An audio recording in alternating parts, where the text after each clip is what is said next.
Hey,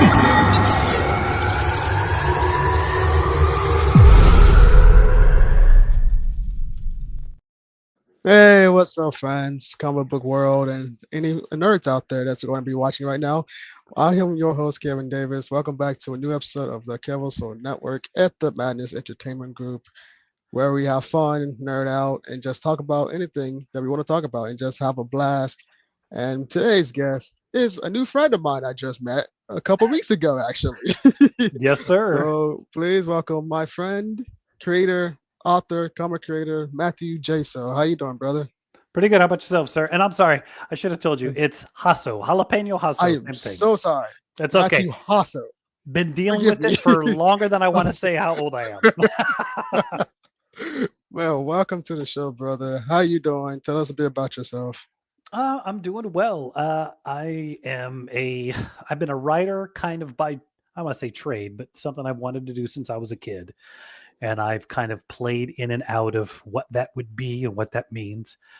I'm old enough to, and high school Image was the big thing. So it was like, oh, the idea of like, hey, hey, what's up, brother? I could actually be a comic book writer and make money and be famous kind of became that high school dream. And then Matthew Empire rules.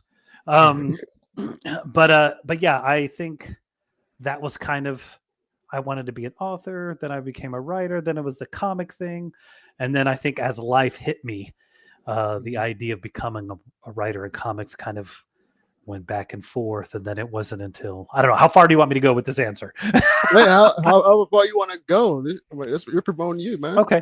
So yeah, through my 20s, I kept trying to break into the comic book industry.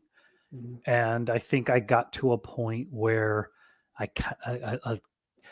got too egotistical and was offered a job by a company for a series, and I didn't like the series because I only wanted to write my things. So I told them no. Oh, wow. And it was one of those things where I look back like in my 40s going, you should have just said yes and made your bones there. And then maybe you could have actually been in the industry. Man, what was the series? I don't want to say, okay. But it was for good point. It was for a big enough company that, like, how do I say this? Like a big enough company that if I had done a decent job, I probably could have done more. It wasn't like Marvel or DC. It was an independent. Gotcha. I'll just say this: it was local to Texas, so that will narrow down about 5 companies. And yeah, I was like, I think I was like 26, and I was like, no, I don't like that. Can I do this? And they were like, no. And I'm like, okay. And they were like, you sure? And I was like, no, it's okay. And it just didn't even occur to me till years later that I was like, why didn't you just take that job? And then I think, to be really weird, all right, now, Kevin, do you draw, write? What do you do for creativity? I used to draw, but my strong suit became writing. So I write all of my stuff and I have my artist that does all the drawing and lettering and stuff. Yeah, I think I don't know if I just don't have the patience or the skill, but I could never do the art thing. Mm-hmm. So what I found out around that same time when I told that company no was that this is also when digital film becomes a thing. Mm-hmm. So then it was like, oh, I could write something and then just make it a movie. I don't have to hire an artist. And at the time I had dealt with several friends or people I met where it was like, hey, I'll write it, you draw it. And then it's like, yay. That never works. Ever. ever done. Like at the days of Mirage Studios with Kevin Eastman and Peter Laird being a thing, like that just doesn't happen. It's very, very rare that as a writer, you find an artist who's willing to stick with you, and not in an insulting way. Like it makes sense. Like if you're good at an art, you want to get paid. If you're going to put, I mean, because I can write a script in a week. It takes a month to draw a comic. That's a completely different level of commitment. But all that to say, I got kind of tired of an artist saying, yeah, let's do this, and then nothing happening. So it was the digital filmmaking that I was like, oh, I could write a short film and then I could go shoot it, then I could edit it. And it kind of in a weird way allowed me to be creative without having to worry about like, oh, you can't be there, I'll just get another actor. or Yeah. you can't be there, somebody else can hold the camera. And Oh, yeah. I actually went into filmmaking through my 30s into my 40s, and then my mid 40s is when I was making true adult money. I think I want to get back into the comic book thing. And me and a friend developed a comic, started working on it, and then eventually got to the point where I was like, you know what, I'll just hire an artist to draw it. And at the time, my big thing was I did not want to do the self-publishing, go to all these things. So I was paying him to draw the comic so we could pitch it to other publishers. And after like 2 issues of producing that, nobody picked it up. And I was like, you know what, maybe this isn't it. Maybe I just need to be done. And I think I stepped away for a couple of years, but it was through that process that I met a lot of people from some of our level of comics. And then I saw Grok Comics was doing a talent search, and I submitted some scripts for that. And then I started doing freelance with them. And then within months, I had 2 or 3 other companies. It was just a weird, like, kismet thing. Like, the world knew I was again. So it was like literally one guy, I can tell the story because we've talked about it, is Nick Garber from Apogee. He and I had known each other for 5 years. And 3 months after I started working with Grok. Hey, what's up, Evan? Hey, what's up, Evan? How you doing, brother? He just messaged me through Twitter. And he was like, hey, you're going to write this thing. And I was like, what are we talking about? And he sent me like a picture of the character. And then I started working on that. And that's what eventually became Quickwire, which is now the first issue's finally out. You can buy it through the website. And yeah, I saw you sent me I think a sneak peek of your comic. I think there's a link to it there. But that was when it was just kind of like I said, it was he did that. And then there was another guy who knew. It was like this weird thing of like, hey, I heard you're writing. Would you want to write this? Hey, I heard you're writing. Right. Oh, yeah. Cool. Now, so that's been the past 2.5 years of just working with freelance for some companies. And then I've kind of now honed a little more working with Apogee for them. Not, I would say exclusively, but more of what my energy is toward that. Again, like at this level, a comic doesn't get made in a month. So it takes 6 months to a year for things to happen. So there are still scripts I wrote for Grok that are being worked on now that I have to work with the artist on that hopefully will be out next year. But a lot of what I'm doing. Hey, what's up, Jameson? How you doing? A lot of what I'm doing now mainly is with Apogee. Wow. Can you give like a little bit of a backstory of your comic, Grok? Sure. So what's the synopsis? So Grok Comics, what inspires you to do it? Sure. So Grok Comics is a Christian comic company owned by a guy named Bill Rapp, and the way I found him is that I'm pretty involved in my church. Mainly because my wife says you better be involved in the church. But it's where we raise our kids. And what happened is I convinced them to let me do a superhero vacation Bible school. So I created characters, wrote the scripts, we did the superhero thing. And when I was doing that, I started looking at like what other Christian superhero things look like. And I happened to follow Grok. And that was when years later, they put out the talent search that I applied. And what I liked was, and I'm sure you'll know this as a writer, is like some of the hardest part of writing is you have to create a world. Oh God! This world, this exists and that exists, and this doesn't exist. Yeah. And I think what happened is it was very difficult to get like I'm trying to think about how to say this. It was very difficult to get some of these worlds off the ground because of how much is going on. Oh yeah. And how much I've got to create what level of technology they possess and what they do here and what this is. And I just realized that as I set up, I did not plug in my laptop, but it's wireless, so I'm going to talk while I'm doing it. I'm sorry. No, I think what I understand. Trust me. yeah. So what happens is that some of the uphill battle is creating the world itself, and now Mhm. you're having to do this and do that, Oh and it yeah. turns into, well, where is technology? What is this? What is that? So then the cool thing was with Grok Comics, he had already created all of that. So it was Mhm. very easy to kind of come in. I'm sorry, I'm going to mess up this angle for a second.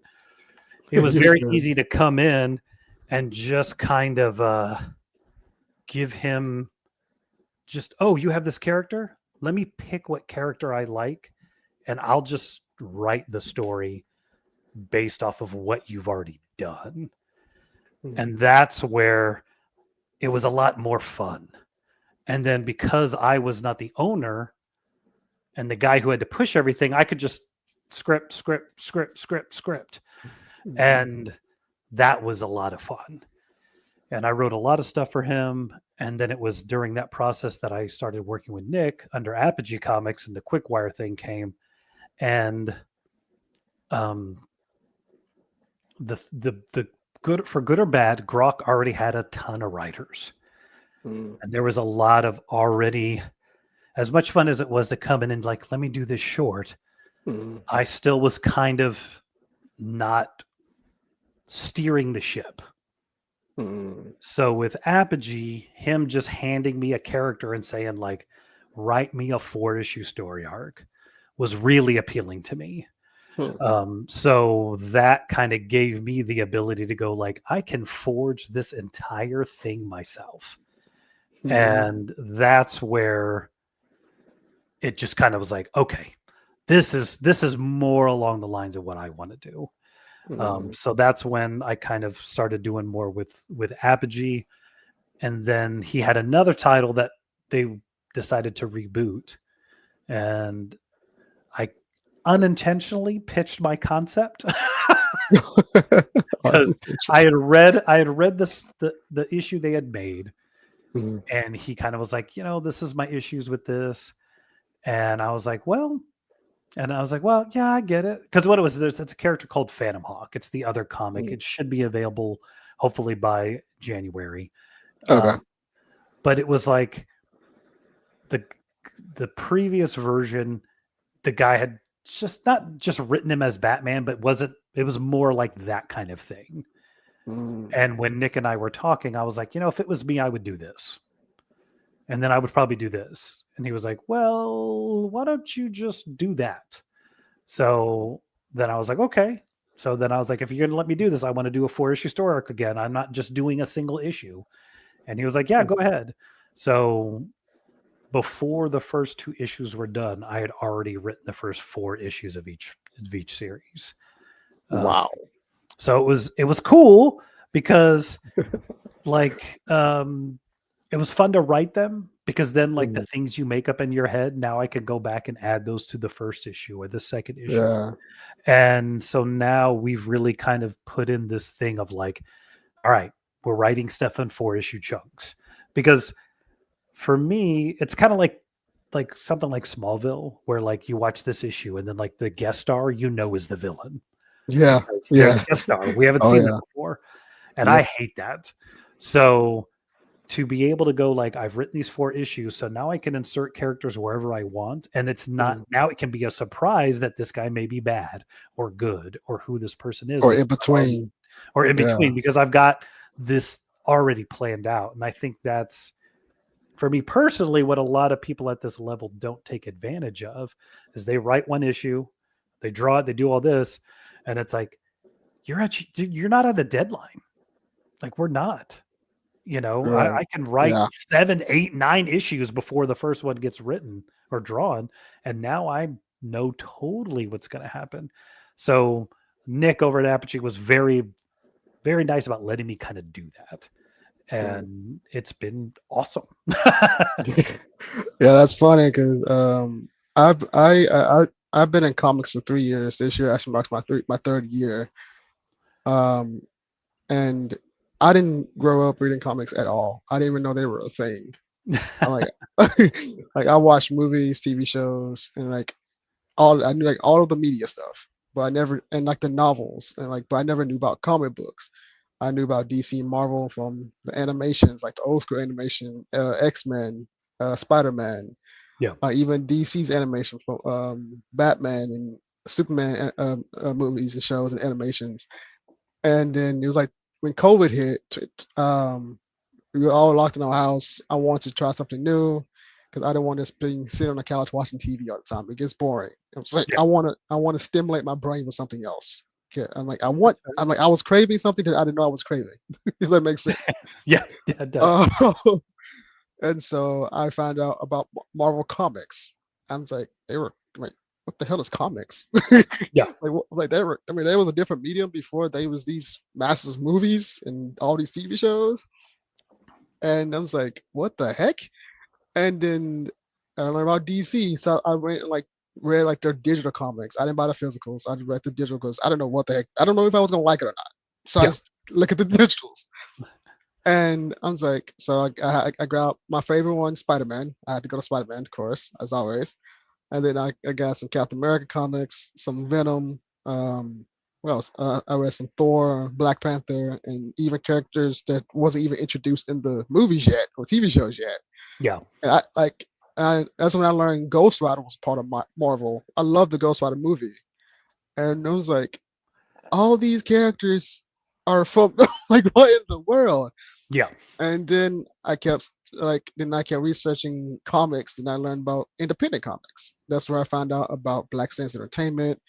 I found out about Dark Horse. Found out about Image, IDW, Boom Studios, and so many other companies. Like, where the heck Yeah. are these companies coming from? Like, and how long they've been around? Because I never knew they freaking existed. Yeah. Like even like Dynamite and all these other different companies. I was like, Jesus Christ. And like, I'm a huge fan of Sonic. Didn't know that Sonic was a freaking comic too, or is a comic too. Hellboy, I didn't know. I love Hellboy. I didn't know it was a comic too. I was like, bruh.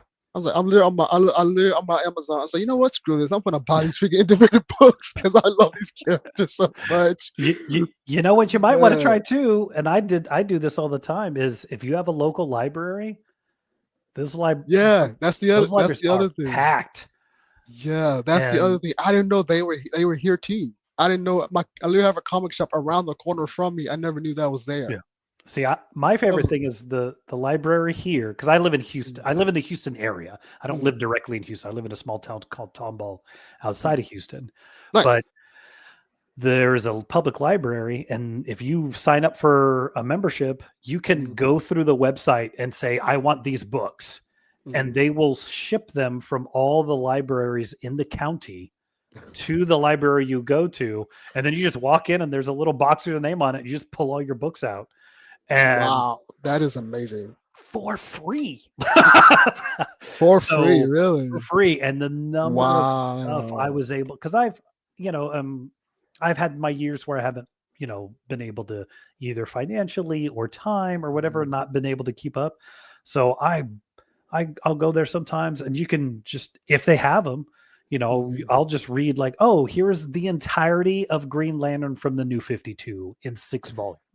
Let me borrow this and go read it, or all this Heck other yeah. stuff. And so that is a great, I think a lot of people forget, like the public library has comics, and if they have a system, most of them do. You don't have to drive around, just make them come to you. And it's been really cool. Like, some of the stuff that I've missed. One of my favorite series that I missed is called Irredeemable. I didn't even know it existed. And somebody brought it up in some podcast. And I was like, ooh. So have you ever heard of Irredeemable before? I have not. It's kind of overdone now. It's the whole Superman allegory, but what if he was a villain? Except it takes it to an extreme. Like, I think the problem I see with a lot of the allegories for the evil Superman is they just make him bad, but you don't see him do anything. Appreciate you, John. What's up, John? How you doing, brother? So in Irredeemable, like, he does Superman level stuff, but in a villainous turn. Because like Homelander, he's just kind of a prick. He doesn't really. Yeah, he's a dickhead. Like He doesn't do completely anything dickhead. Yeah. super bad. But this Yeah. guy, like, he gets mad at a country and he flies up into space, gets an asteroid, brings it back to Earth, breaks it apart in the upper atmosphere, and just starts super speed and super strength throwing it down and creates an asteroid field to destroy this country. And you're like, yeah, if Superman is that strong, he could do that kind of stuff. So, like, watching this guy do crazy villainous stuff with superpowers it's really cool. The story was really interesting as well, but it was just, I thought it was very beyond what most people do when they do the evil Superman thing, which is like, oh, he can break a door. Ooh. Like, no, this guy created an asteroid field to destroy a continent. That's evil. Wow. When you're like writing all these stories, is there like certain like either movie or TV show that inspires you to use a certain concept to make it your own when you write these type of stories? A little bit, yeah. I think for me, when it comes to the actual writing process, what I try not to do is what I call skinning a script, where like vigilante stands on the roof, jumps down, and stops a bank robbery. Yeah. That's a Batman story. We all know that's a Batman story. Don't call it, night mask ranger or something like that and just tell that story. That's just a Batman story. So what I really like to do is like, and sometimes I get, people mad at me because I'm like, tell me more. Tell me about this guy. Who is he? What is he? And I think people sometimes they want to tell that cool story, which it could be the coolest story in the world, but it's not that character's story. When I was working at Grok, I was helping with some of like the other people who do like story editor stuff. And the number of people who would just like, I'm reading this script and I'm like, you're telling me a Daredevil story. It's a pretty good Daredevil story, but this guy's name is Thief in the Night and he's not Daredevil. So this doesn't work. You need to go reread the bio for Thief in the Night and send me a script that's about Thief in the Night, because he's not Daredevil. He's a completely different character. So I try to really get into, like with Phantom Hawk, like Nick was upset because some people like to, some Madness Entertainment Group. Yep, that's Pops. What's up, Pops? But I think what happens is they want to tell that cool story, but that's not Phantom Hawk. Phantom Hawk is not a vigilante who stands on the roof and stops a bank robbery. Phantom Hawk is a disgruntled former military guy who's trying to go after the corporation who wronged him and his fellow, soldiers. So he's not going to stop a bank robbery. He doesn't care. He's going after this company. Thank you. I appreciate that, sir. So he's not going to like sit on a rooftop waiting for a crime to happen. He's going to go and find out what the corporation that wronged him, what they're doing. And he's going to go attack that corporation. And that's the story I'm telling. Yes, it would be nice if Phantom Hawk would wake up one day and go like, maybe I should stop crime. But he doesn't. That's not him. He is trying to find a cure for what's all the things that are happening to him and avenge his fellow guys. That has nothing to do with a bank robbery. So I think that's what happens with a lot of writers is that they make this Batman allegory character and then they just tell a Batman story thinking because they painted or reskinned the character that we're going to be like, oh, and there's a place for that sometimes. But Phantom Hawk's not Batman. Phantom Hawk is Phantom Hawk. And the story of Phantom Hawk is him on this intentional mission to find these things out. So that's where I try to go. Tell me who this guy is, who this character is, so I can tell his story, not the story I want to tell. If I want to tell a Batman story, I'll go to DC and see if they'll let me write him. Probably not. Tom Taylor's doing a great job. So is, Matt Fraction. Like, I don't think I could write better than them. But my point more is like, yeah, I think you really have to get to know the character. If Captain America is standing on a rooftop looking down all menacing, ready to attack somebody, you're like, that's not Captain America.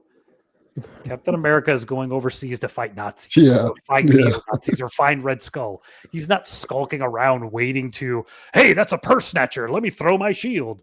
Like that would be ridiculous because that's not who he is. So I think that's what I try to do, is really research the character, get to know who the character is, and then if I'm helping develop it, like, what am I bringing? I think that's. Oh, sorry. No, go ahead. I'm sorry. I was just saying, I think that's what's missing in a lot of writing, especially like movies. They don't understand the character they're writing for, and I think that's where you miss the mark. And like if you don't understand your character, you're gonna mess up your story, and that's what I've kind of been learning in my journey of writing. Writing my own stories. Yeah.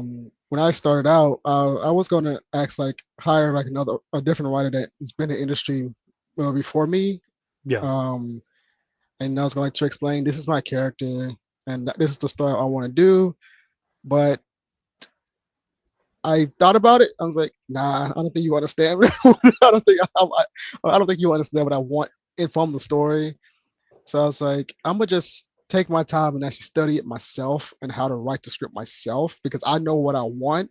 And I guess I say I'm a control freak, but I guess so, like in a way, because I know what I want and I want to find out how to do it myself. I don't want to, because I don't want to be like dependent on somebody else.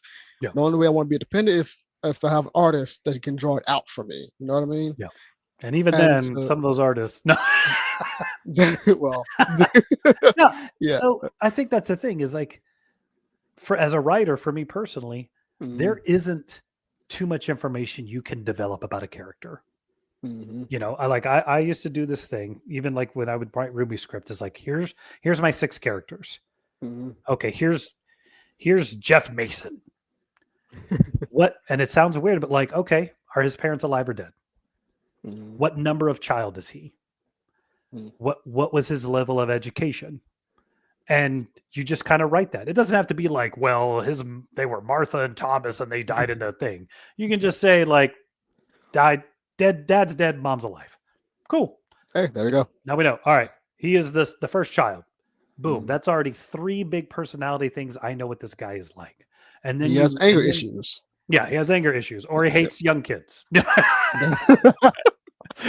But then I'll go, okay, now Jason's over here, or Jeff's over here. Here's Linda. How do they interact? Is Linda a middle kid? That means her relationship with Jeff is different than it would be with John, who is a baby, the baby of his family. And it sounds so weird to go into that kind of detail. But what happens is once you know all these characters, and then like Linda has a crush on John, but John has a crush on his wife. So it's weird, but it's awkward. And what happens is now they're writing themselves, because I know how Jeff talks, how John talks, and how Linda talks. And then I know how they talk to each other. Linda doesn't talk to John the same way she talks to Jeff, because she has a crush on John, even though she doesn't know if she could get with him. Jeff's annoying because he's the older brother that she hates. So it's thus this weird thing of like, you do all that research and it just writes itself, and sometimes it writes itself to a scary portion of like, oh yeah, no, that is how these people would interact. And then you can create that weird moment where you have a 2-page scene of them riding in a car to the next thing, and just having them talk, you're like, you've established everything, and now I'm invested, because is Linda going to get with John, or is Jeff going to mess that up? Oh, that's right, they're supposed to attack the aliens, and now I care if they survive that fight scene. Without that 2 pages of how I get to know these people, well, I don't know who John, Jeff, or Linda are, so I could care less if they defeat the aliens. I hope the aliens win.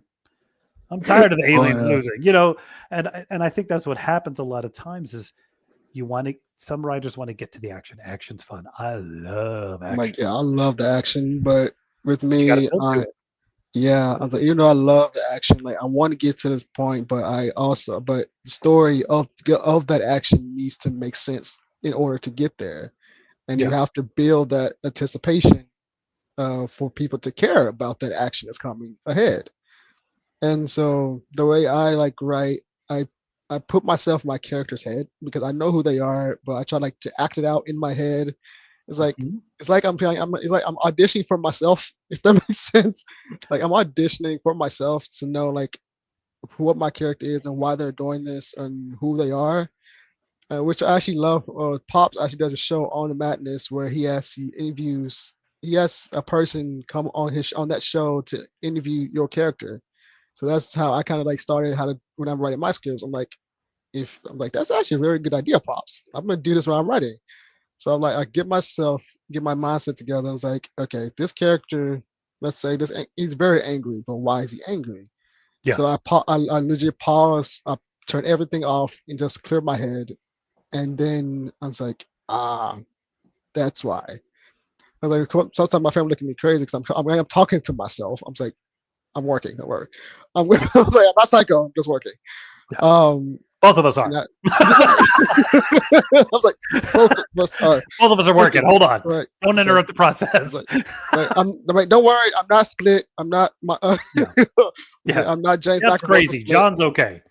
Yeah, right. I was Kevin's like, in Kevin, medium. We'll see. I was like, Kevin will be back in a minute. I was like, no, I'm Jason. Kevin will be back in a minute. Uh, but that's kind of like how I've been like approaching my character. I'm a really big fan of horror and fantasy, so Okay. I really try to deep dive and try to get that to build that lore out of out of my story. Yeah. And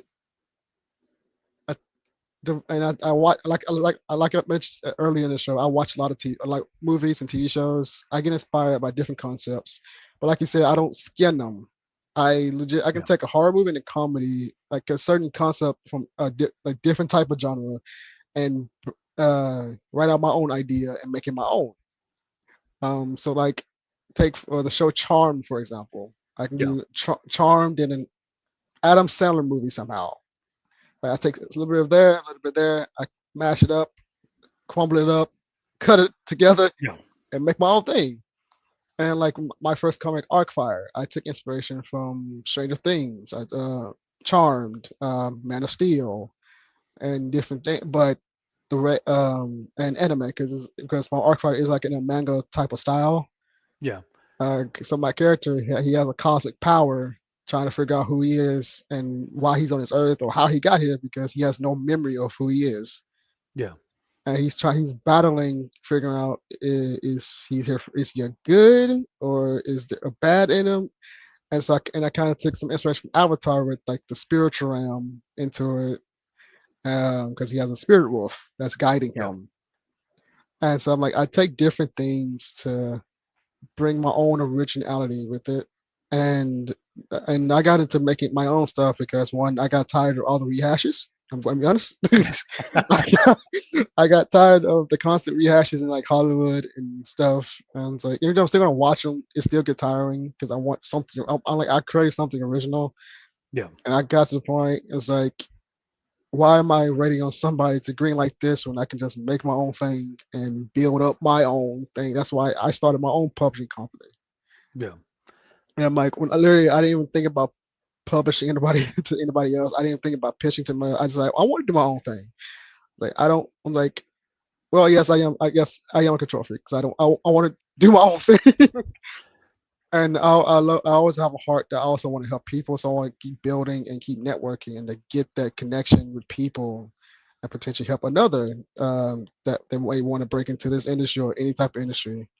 And I can get into writing. And actually, my friend Evan, he's actually a new writer. I just published his first book for him.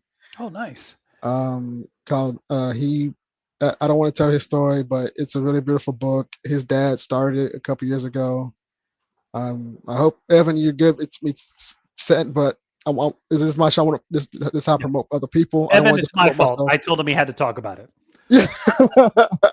I was like, but I always try to shout out other people that work with me and that I Sure. to get eyes on their stuff too, and not just me. But his book is The Untold Stories of Officer Bob. It's on Amazon. It's on Barnes and Noble. It's on Book of a Million. Book in a Million. I think, yeah, you know what I mean. I'm there. Yeah. And I've always grown up like I wanted to be an inspiration to people and just be me. And like I'm not trying to be something I'm not. And I've always tell people that there's so much fakeness in the world. I'm like, I'm not finna try to be something I'm not. I'm just me. I'm saying, if you Yeah. ask me who I am, I'm like, I'm just me, dude. I'm just me. Yeah. And and that's it. I mean, I was raised the way I was raised. People say I was raised old school, where I was like, my mom always taught me to never sugarcoat nothing because it's better to tell the truth and let it hurt than lie and hurt later. Yeah.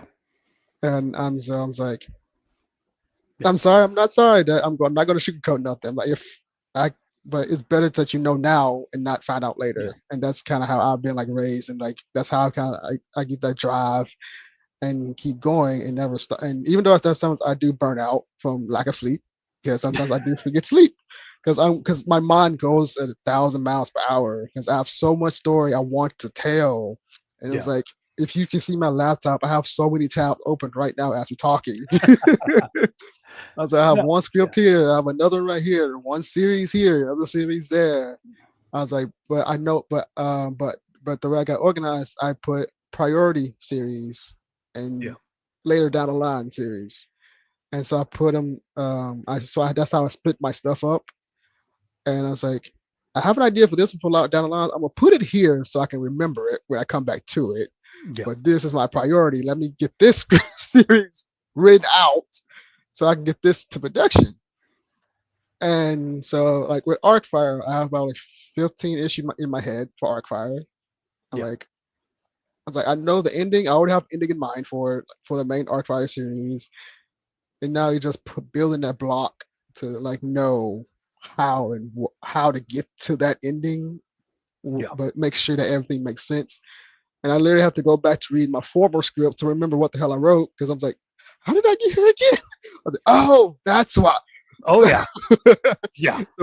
so when you're writing like four, like you said, 4 issues of a series, like do you sometimes have to go back to your original script to see how you got to a certain part in like the issue I four? yeah. Like how do you balance that? So what I traditionally do, if I'm allowed the 4 issues, is what I'll do is I'll write here's a page of what each issue is going to, or a paragraph of which each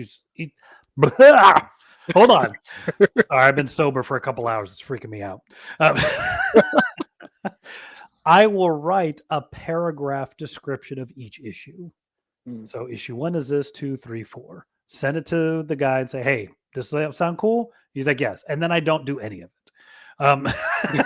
Sounds about right. Sounds about So right. I'll write the first script. And then if I'm lucky, I instantaneously go to the second.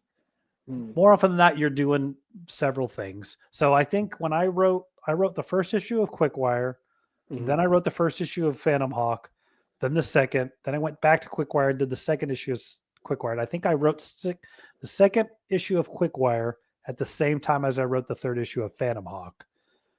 Then I wrote Quickwire 3, then Phantom Hawk 4, then Quickwire 4. Like I went all over the place.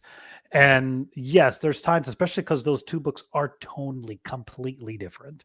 Quickwire is a speedster story about a speedster who's completely aware of movies and comics about speedsters. So he's almost sometimes like, oh, I'm super fast. Let me try these things. And then like I can run across water. Cool. You know, he does all that kind of stuff. So trying to make sure to maintain that tone because Phantom Hawk is not comedy. It is this guy who is burdened and intentional and trying to right these wrongs that have happened to him. So yeah, sometimes like a palate cleanser, I have to go like, hold on, let me go reread what he was in this first and second issue. Oh yes, he's fun loving. He's nice. He's having fun. Let's bring that into the third issue. And I've even had scripts where like, yeah, I think it was Phantom Hawk. When I went back to write the fourth one, I wrote about 6 pages and realized like, nope, this is all wrong. I've totally lost the tone of Yeah. what this book is.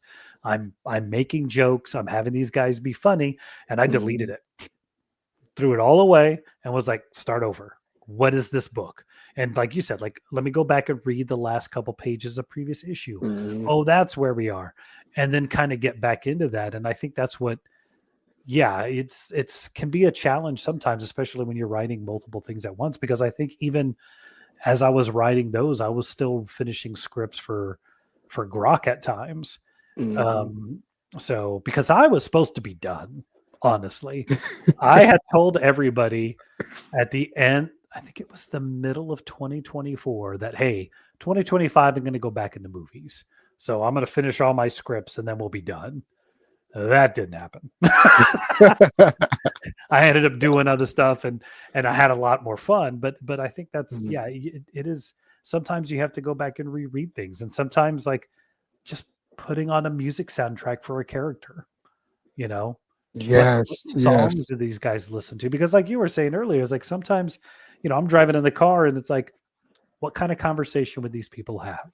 Mhm. And just Oh yeah. it may not even appear in a script, but what does Quickwire and his older brother, what do they like when they're trying to figure out where to eat? Mhm. Oh yeah, cause literally, because I have a horror comic that's coming out soon called Halloween, which is a clown horror story. Oh, And as I'm writing, you're right. Yeah, it's the story of two clowns. The backstory is it started out as brothers Ethan and Evan were called. They called it their twin brothers called the duplicate killers because they're okay. twins. They dress up as the same clown, and so they go around social media just finding a random person just to kill, their random victim. But in Halloween, it picks up years later. They're supposed to be dead, and so now we have two new clowns, and so you're like doing the same exact thing Ethan and Evan did, but how are they connected? Is the question. Yeah. It's like, is this a copycat cult potentially? Is there something supernatural happening? Is this related to Ethan? Yeah. And I have to admit, this is like one of the hardest stories I've actually been writing so far. Because I had so many drafts. I'm like, that sounds too much like Halloween. That sounds too much like it. That's like, nope, nope. I need to know. No, I am not freaking. I'm not copywriting. I'm like, no, no. Right. I'm like, that's a little bit too screen. I'm like, that's too Yeah. screen. I'm like, no. I'm like, even though I'm a fan of all of these, but this is not my story. You know what I mean? Yeah. And then I finally, I'm like, ah, now I can twist it up this way. And because I want because whenever or when somebody reads a story, I want them to like just question like, okay, what the hell's happening? Like, are these even humans or Yeah. are these people or like are these even people for God's sakes? And it's like, are they related to Ethan and Evan or is like I said, it's just a cult somewhere around here? And also, why are they chasing these characters? Like, why specifically are they chasing Yeah. these characters so hard compared to other victims in the past?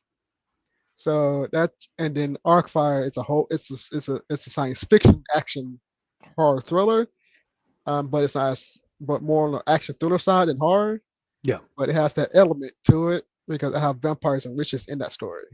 Yeah. But there's still two different things. When like literally when I was writing art as I'm writing Arcfire issue 3 and 4, I almost put um too much horror into it. I was like, wait, that goes to another story. It's like Jesus Yeah. Christ. I Like, was like, hold my on. brain is. I'm like, it's like, whoa, wait a minute, whoa. It's Yeah. like this actually go. I mean, this arc is for a different character I mean, in a different story. Even though this my universe is connected, and like interconnected. But you don't have to read one book to understand the other. They're all standalone books, but they are in the same universe. And I was like, so yeah, I sometimes I get a mashup. I'm like, but Yeah. I laugh at myself when I'm writing. I was like, fuck. I was like, crap. I was like, nope, wrong story. Yeah. I was like, this. No, I don't think he's gonna do this. Hold on a I was second. like, Yeah. no. So literally I had to stop and like you said, put music in the background. And so I was like, with Arcfire, like I said, Charmed. I listen to like the Charmed theme music, and like because I have three witches that's like Charmed that I Yeah. in the story. So I like get the theme music in my head, like listen to it and say, okay, okay. And then the Arcfire, what song did I use? Shoot, I forgot this. I know. I think I got one of the chords, like the Superman chord, score. I think it's called. Yeah. The score. The Hans Zimmerman one or the John Williams one, like the one from Man of Steel or from the original Superman movie? I think the one from Man of Steel because I went a little bit, a little bit darker. Okay. So the one from Man of Steel, I believe. That's the one I went to. I believe so. That's the one I went to. Yeah. It's a heck of a good score too. It really My is. feelings of that film aside, the score is on point. the score is freaking fantastic. Good Lord. Yeah. Um, much more than that movie deserved. Anyway, that's a whole different episode. We can do. We'll argue about those things later. Yeah, we can come back and we do a vet episode. About yeah, there are certain things on my podcast that we don't bring up, and the Snyderverse is one of them. That's a trigger button. Speaking of the Snyderverse, we just about Netflix and this Warner Bros. Thing. I see all these posts. I'm like, the Snyderverse is back. I was like, no, it's not. Let it be dead. Jesus Christ. Oh, good Lord. Jesus. Yeah, that wave of stuff is about to hit social media again. Oh, I was like, oh God. But like that's a whole different episode. We're talking about our comics. Yeah. Arcfire. Supernatural. Let's go. Yeah. Speaking of Supernatural, I was inspired by Supernatural too. So I get like the every finale, that song they always play at the finale. That what was it? Carry on my way. Whatever. Yeah. Carry on my way. My wife's ringtone, so I know it very well. so I get that song in my head for pretty much the whole series, but the whole story arc in my comic. Because I was like, what way would they go? So I was like, carry on, which way? It's like that's kind of like how I kind of get my head in the game with the character. And so it's like and then with Halloween, I go to like the Terrifier theme music, or even the Halloween theme music, and hell, even Friday the 13th theme music with the And I was like, so yeah, I do. I bounce between which one I'm doing and try to.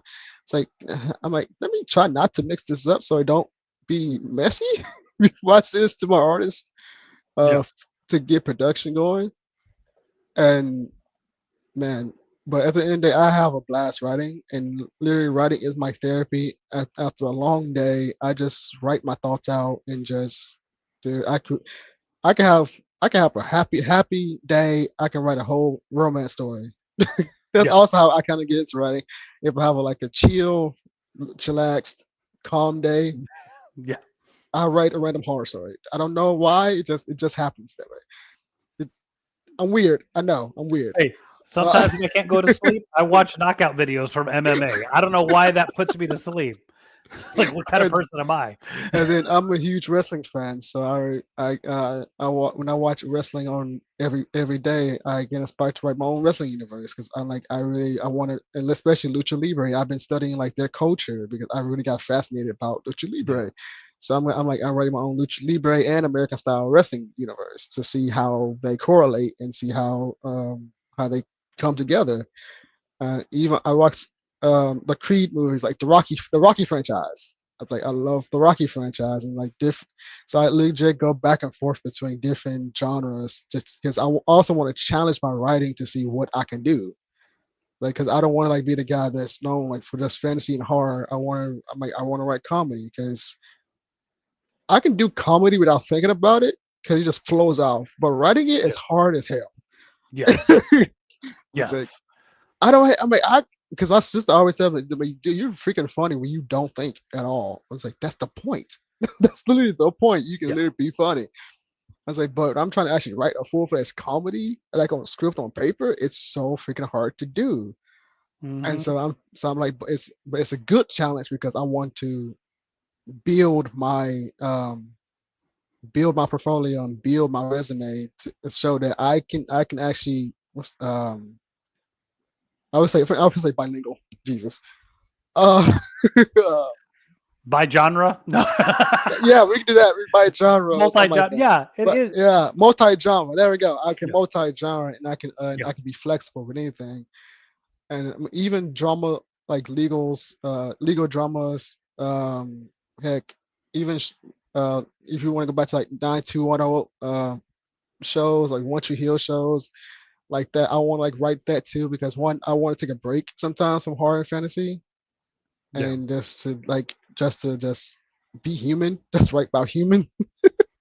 So um and since we talk about this DC and Marvel and stuff, do you have like any inspirations or like what's like your favorite comic from like any universe that you like read or if you Yeah. have been interested in? Like Night. I know you could probably see him if you're paying attention. Nightwing's my guy. That's why he's I was there totally and nope. I was there and totally not there. paying attention. I did not notice that. I totally was not paying attention. So Nightwing. Nightwing is my favorite character. I've loved Nightwing since I was like a teenager. Mhm. I think he's a really fascinating character. In my opinion, is that he is the only sidekick who didn't just become his mentor. Mm, Like, and I don't mean that like I know Speedy becomes Arsenal, but he's just mm, Green Arrow in a different costume. mm. Nightwing is not Batman in a different costume. True, Nightwing is true. Yeah, Nightwing. And I think yeah. so many like Kid Flash, Impulse, Satana, like you get into all these other sidekicks that they grow up, they become just another shade of their mentor. And to me, Nightwing didn't do that. He is completely his own kind of crime fighter, his own kind of character, his own kind of thing. And I just think that's really cool to see. It's been rewritten and talked about, but to see the son become more than the father, I think is a fascinating story. I love Captain America, obviously. I cosplay as Captain I did not America. notice at all. um, Iron Fist is another one of my characters I like. Ooh, that's interesting. You're the first person I've actually heard say that. That's Yeah, interesting. I think Nice. he's a character that it's so hard to get him right. And as bad Mm, as it sounds, he's at his best when he's with Power Man. Like he makes a great duo when he's with Power Man, and I think it would be he's the guy that like, hey, if you could write anything, like give me mm, Iron Fist. They've done some really interesting things with him, but I think I would love to kind of dip into that. Of course, Batman.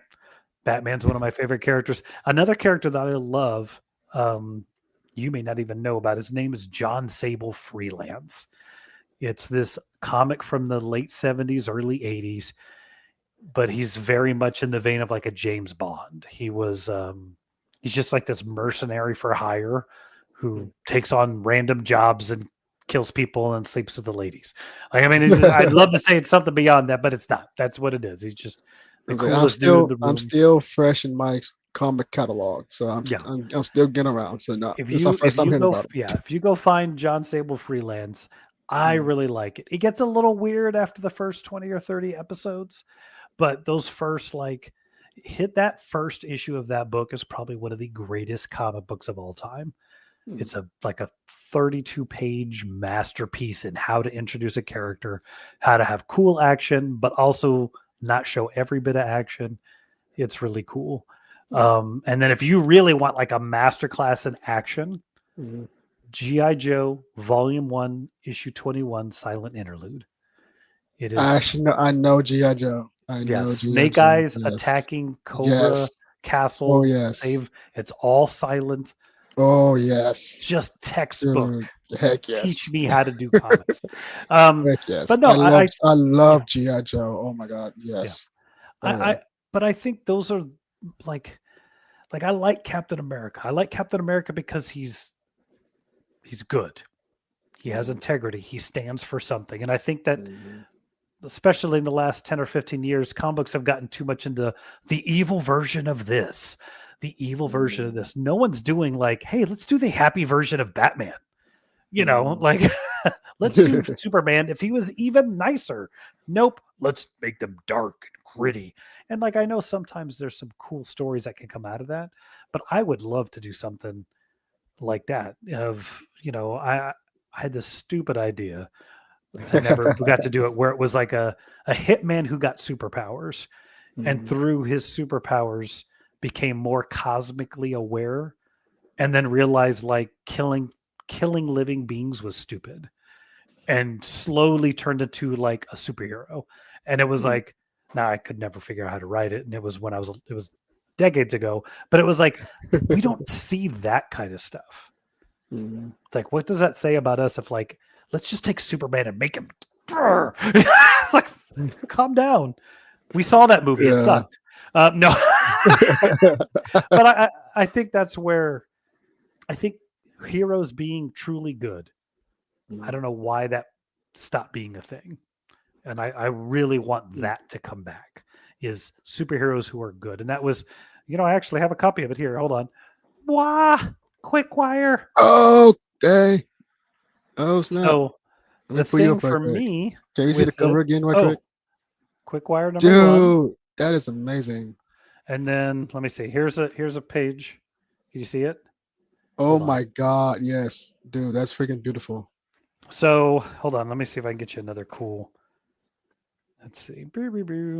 Like, to me, having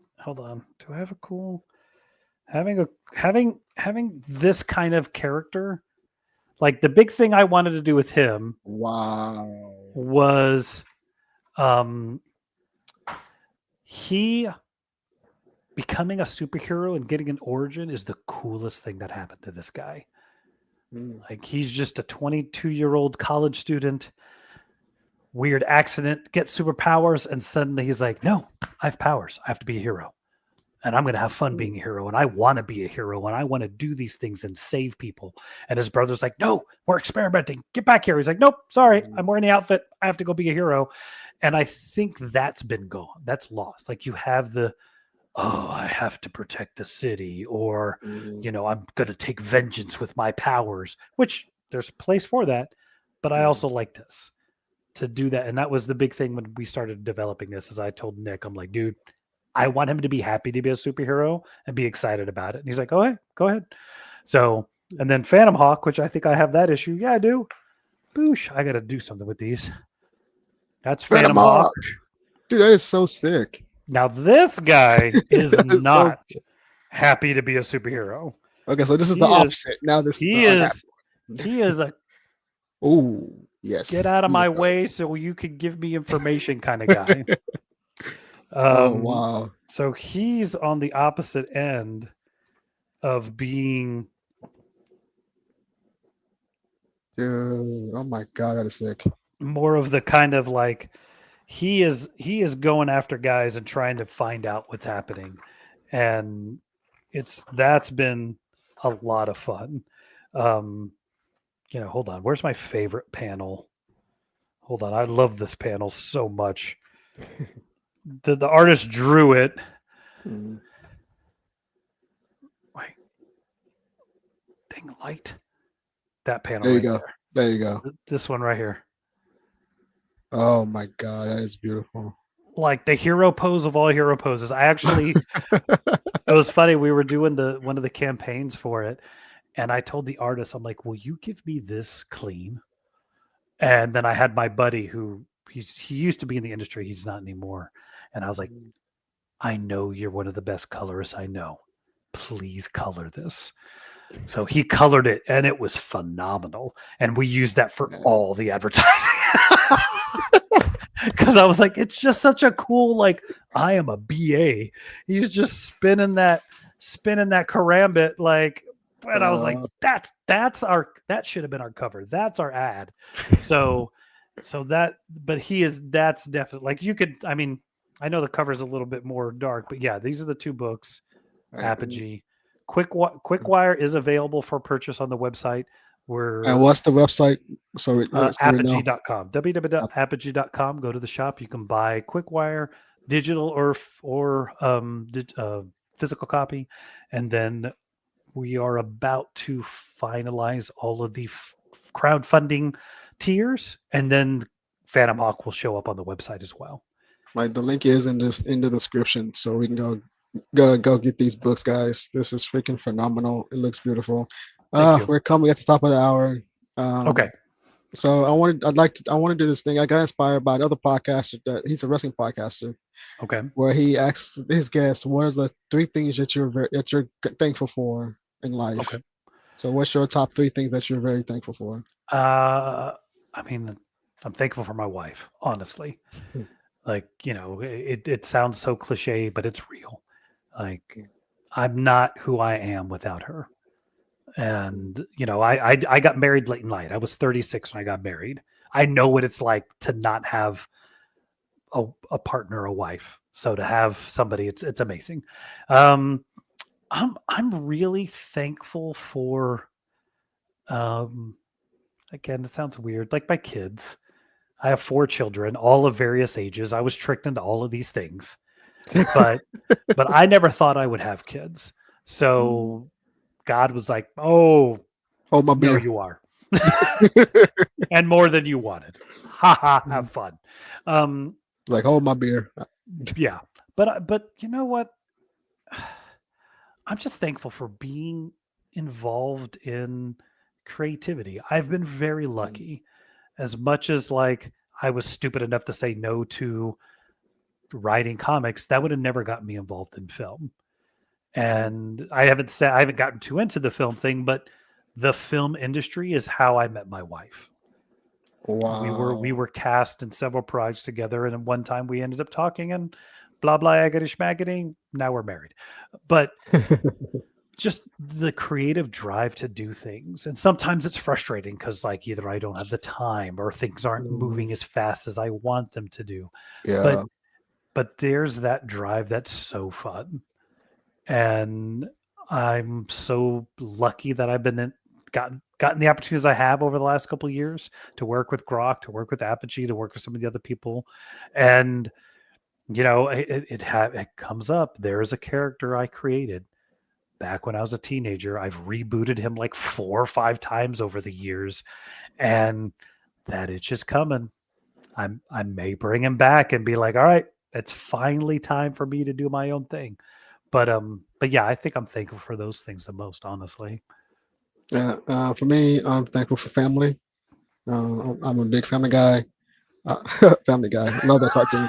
Uh, giggity giggity. But I'm thankful to be alive, breathing well, healthy, and three, creativity for me too. Because one, I used to hate writing with a passion. I freaking hated doing it, especially in high school, like in school period, writing the papers. I was like, ugh, I hate this crap. But that's when I found out I had a gift in it. And when my teachers constantly praise me, tell me I am a writer and that I have a really good writing tone, like writing craft, and they push me towards it more. Um, and I'm really thankful for you coming on the show, Thank and it you was so much for actually having me. awesome to actually finally meet you. Yes. But before we hop off, let us know where we can find you, so your social, so we can follow you on keep updating you. You can follow me across all social media at the Hasso Man. That's the JASSO Man. And I think, yeah, underscore, maybe. No, it's just the Hasso Man. Twitter, Threads, Instagram, YouTube. I'm on all those things. You can also, Apogee Comics is where a lot of my stuff is. Grok Comics is a couple of things there. Black Cobra #1, which I think I sent you the link for that.